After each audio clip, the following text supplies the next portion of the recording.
Anong mangyayari kapag nakipagtalik ka habang may regla?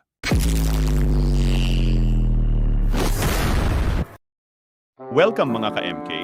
Nawa ko tong channel na to para masagot natin yung mga katanungan sa isipan natin. Anong mangyayari kapag nakipagtalik ka habang may regla? Ang pakikipagtalik sa isang babae na may regla o menstruation ay maaaring magdulot ng iba't ibang epekto at mga riskong kaakibat.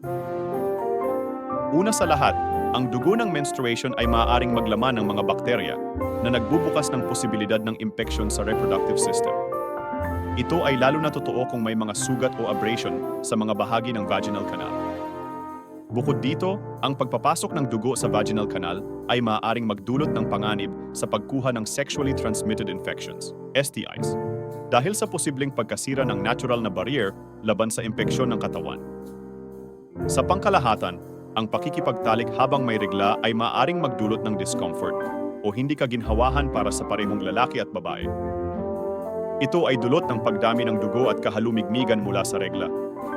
Dagdag pa, ang pagkalat ng dugo sa kama o sa iba pang mga surface ay maaaring magresulta sa pamumula o hindi kaginhawahan sa pisikal na aspeto. Sa aspeto ng psychological, para sa ilang mga tao, ang ideya ng pakikipagtalik habang may regla ay maaaring magdulot ng psychological discomfort o kawalan ng kaginhawahan. Dahil sa mga posibleng epekto at riskong kaakibat, mahalaga na magkaroon ng maayos na usapan at pagpaplano kasama ang iyong partner tungkol sa mga gawain sa panahon ng menstruation. Kung magpapatuloy pa rin sa desisyon na magkaroon ng pakikipagtalik, mahalaga ang paggamit ng proteksyon tulad ng kondom upang mapanatili ang kalusugan at maiwasan ang pagkalat ng STIs. Bukod dito, ang pagkonsulta sa isang doktor o health professional upang kumonsulta tungkol sa kalusugan at safety measures ay maaaring maging kapaki-pakinabang.